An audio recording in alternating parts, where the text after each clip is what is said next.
प्रधानमंत्री नरेंद्र मोदी वाराणसी में ही हैं, कई और कार्यक्रमों में हिस्सा ले रहे हैं। आइए चलते हैं सीधे वाराणसी। डीजल इंजन राष्ट्र को समर्पित हो रहा है और ये हमारी कैपेबिलिटी है।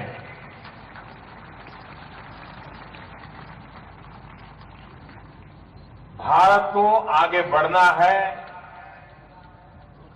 तो इस बात पर अब बल देना होगा कि हम हमारे आत्मबल पर, हमारी शक्ति के आधार पर हमारी आवश्यकताओं की पूर्ति करने का काम करें।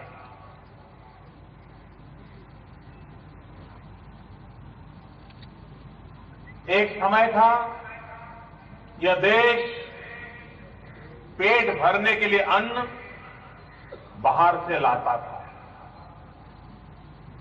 जब विदेशों से अन्न आता था तब हमारा पेट भरता था। लेकिन एक देश में एक ऐसे महापुरुष हुए जिसने बीड़ा उठाया, देश के किसानों को ललकारा, आह्वान किया, उनको प्रेरणा दी, जय जवान जय किसान का मंत्र दिया और देश के किसानों ने अन्न के भंडार भर दिए।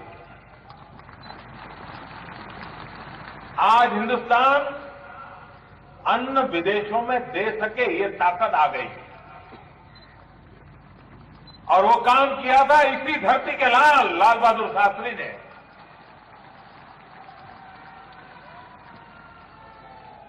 अगर हमारे किसान देश को आत्मनिर्भर बना सकते हैं, अन्न के भंडार भर सकते हैं, तो देश की उस ताकत को पहचान करके हमने देश की युवा शक्ति को आह्वान किया है, मेक इन इंडिया।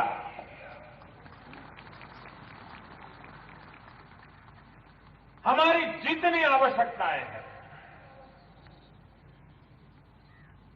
उसका निर्माण देश में क्यों नहीं होना चाहिए? क्या कमी है जिस देश के पास होनहार नौजवान हो? 65% 35 साल से कम उम्र के नौजवान हो, वो देश क्या नहीं कर सकता है? और इसलिए भाइयों बहनों, लाल बहादुर शास्त्री का मंत्र था जय जवान जय किसान, और उन्होंने देश के अन्न के भंडार भर दिए। हम मेक इन इंडिया का मंत्र लेकर के आए हैं। इंडिजीनियस भारत की विधा से, भारत के संसाधनों से भारत अपनी चीजों को बनाए। आज डिफेंस के क्षेत्र में हर चीज हम बाहर से लाते हैं। अश्रु गैस भी बाहर से आता है, बताइए। रोने के लिए भी बाहर से हमको साधन लाने पड़ते हैं। ये बदलना है मुझे। और उसमें एक महत्वपूर्ण पहल आज आपके यहां से इंडिजीनियस, मुझे बताया गया ये जो इंजन बना है उसमें 96% कंपोनेंट यहीं पर बने हैं, आप ही लोगों ने बनाए हैं। मैंने कहा है वो अब 4% भी नहीं आना चाहिए, मुझे बताइए कैसे करोगे? उन्होंने कहा हम बीड़ा उठाते हैं, हम करेंगे। डिफेंस, सब चीजें हम बाहर से ला रहे हैं, मोबाइल फोन बाहर से ला रहे हैं, बताइए। हमारे देश में हमें एक वायुमंडल बनाना है और इस पर हम कोशिश कर रहे हैं। रेलवे, आपने मुझे जब से प्रधानमंत्री बना हूं, बार बार मेरे मुंह से रेलवे के संबंध में सुना होगा। घूम फिर करके कहीं पर भी भाषण करता हूं तो रेलवे तो आ ही जाती है। एक तो बचपन से आदत है और दूसरा मेरा स्पष्ट मानना है, भारत में रेलवे देश को आगे ले जाने की इतनी बड़ी ताकत रखती है, लेकिन हमने उसकी उपेक्षा की है। मेरे लिए रेलवे एक बहुत बड़ी प्राथमिकता है। आप कल्पना कर सकते हो, इतना बड़ा इंफ्रास्ट्रक्चर,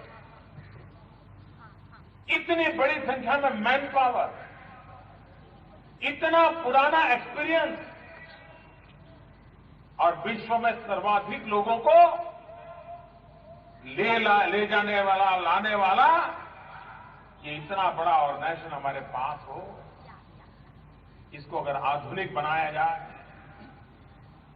इसको अगर टेक्नोलॉजी अपग्रेडेशन किया जाए, मैनेजमेंट परफेक्शन किया जाए, सर्विस ओरिएंटेड बनाया जाए, तो क्या हिंदुस्तान की शक्ल सूरत बदलने में रेलवे काम नहीं आ सकता? भाइयों बहनों, मैं इस सपना देख करके काम कर रहा हूं और इसलिए रेलवे का तो आगे बढ़ना ही है, लेकिन रेलवे के माध्यम से मुझे देश को आगे बढ़ाना है। रेलवे का निजीकरण नहीं होगा। प्रधानमंत्री नरेंद्र मोदी ने आज वाराणसी में डीजल लोकोमोटिव वर्क्स में एक इंजन कारखाने के उद्घाटन के दौरान कहा। मोदी इस वक्त वहां बोल रहे हैं, ये चलते हैं। हम जो विकास की दिशा लेकर के चल रहे हैं, ये चल रहे हैं प्राइवेटाइजेशन की हमारी दिशा नहीं है। हमें दुनिया भर का धन लाना है, रेलवे में लगाना है, रेलवे को बढ़ाना है, रेलवे को आगे ले जाना है और रेल के माध्यम से देश को आगे ले जाना है।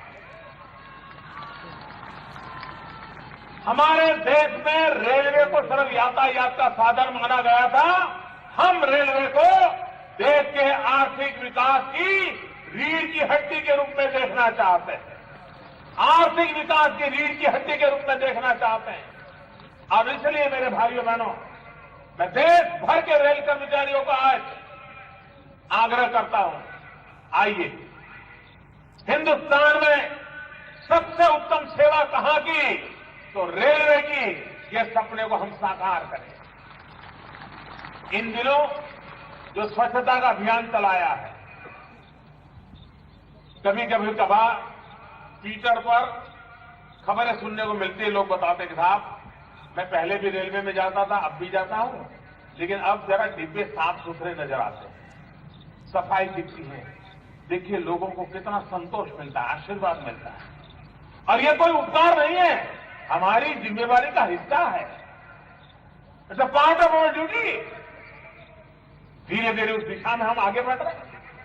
हमारा पूरा रेलवे व्यवस्था तंत्र साफ सुथरा क्यों ना हो, उसका सबसे ज्यादा लाभ गरीब लोगों को कैसे मिले। मैं तो देख रहा हूं रेलवे इंफ्रास्ट्रक्चर का उपयोग देश के विकास में इतना हो सकता है जिसकी किसी ने कल्पना नहीं की। हमारे यहां देश में पोस्ट ऑफिस का नेटवर्क और रेलवे का नेटवर्क, इन दोनों को अगर बुद्धिपूर्वक उपयोग किया जाए तो हमारे देश के ग्रामीण विकास की वो धरोहर बन सकते हैं। मैं उदाहरण देता हूं, रेलवे के पास बिजली होती है, कहीं पर भी जाइए रेलवे पास बिजली कनेक्शन है, हिंदुस्तान के हर जगह। रेलवे के पास इंफ्रास्ट्रक्चर है, छोटे छोटे गांव में भी छोटे छोटे स्टेशन बने, भले एक ट्रेन आती हो तो भी कोई कोई वहां बैठा है, कोई कोई व्यवस्था है, बाकी 24 घंटे वो खाली पड़ा रहता है। उसी प्रकार से पोस्ट ऑफिस गांव गांव तक उसका नेटवर्क है, लेकिन वो पुराने जमाने की चल रही है, उसमें बदलाव लाने मैंने तय किया, मैं बदलाव लाने वाला हूं। अब मुझे बताइए, जो गांव के अंदर रेलवे के स्टेशन है जहां पर दिन में मुश्किल से एक ट्रेन आती है, मेरे हिसाब से हजारों की तादाद में ऐसी जगह है जहां बिजली हो, जहां इंफ्रास्ट्रक्चर हो, वहीं पर मानो एक दो कमरे और बना दिए जाए और उन कमरों में स्किल डेवलपमेंट के क्लासेस शुरू किए जाए, क्योंकि स्किल डेवलपमेंट करना है तो मशीन टूल चाहिए, मशीन टूल के लिए बिजली चाहिए। बिजली गांव में नहीं है लेकिन रेलवे के पास है। गांव के बच्चे डेली रेलवे स्टेशन आएंगे, रेलवे स्टेशन पर जो 2 कमरे बने होंगे उन 2 कमरों में टूल लगे होंगे, टर्नर फिटर के कोर्सेज चलेंगे। एक साथ हिंदुस्तान में एक्स्ट्रा पैसे खर्च किए बिना रेलवे की मदद से हजारों की तादाद में स्किल डेवलपमेंट सेंटर खड़े हो सकते हैं कि नहीं हो सकते? मेरे भाइयों बहनों, बस थोड़ा इसका उपयोग करने की जरूरत है। आप देखिए चीजें बदलने वाली है।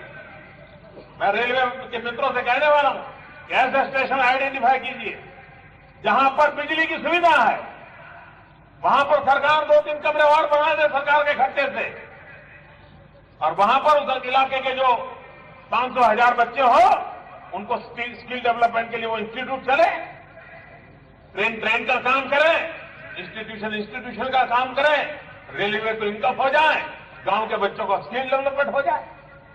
एक साथ अनेक व्यवस्थाएं हम विकसित कर सकते हैं और उस दिशा में हम आगे बढ़ना चाहते हैं। आज करीब एक तो सोलर प्लांट भी इसके साथ जुड़ रहा है, आधुनिक लोको शेड का एक्सपांशन हो रहा है। करीब 300 करोड़ रुपए जब पूरा होगा, करीब 300 करोड़ रुपए की लागत से यहां एक्सपांशन होने के कारण इस क्षेत्र के अनेक नौजवानों को रोजगार की नई संभावनाएं बढ़ने वाली हैं। मैं फिर एक बार रेल विभाग को बहुत बहुत शुभकामनाएं देता हूं। श्रीमान सुरेश प्रभु जी के नेतृत्व में बहुत तेज गति से रेल का विकास होगा। आजादी के बाद जितना विकास हुआ है उससे ज्यादा विकास मुझे आने वाले दिनों में करना है।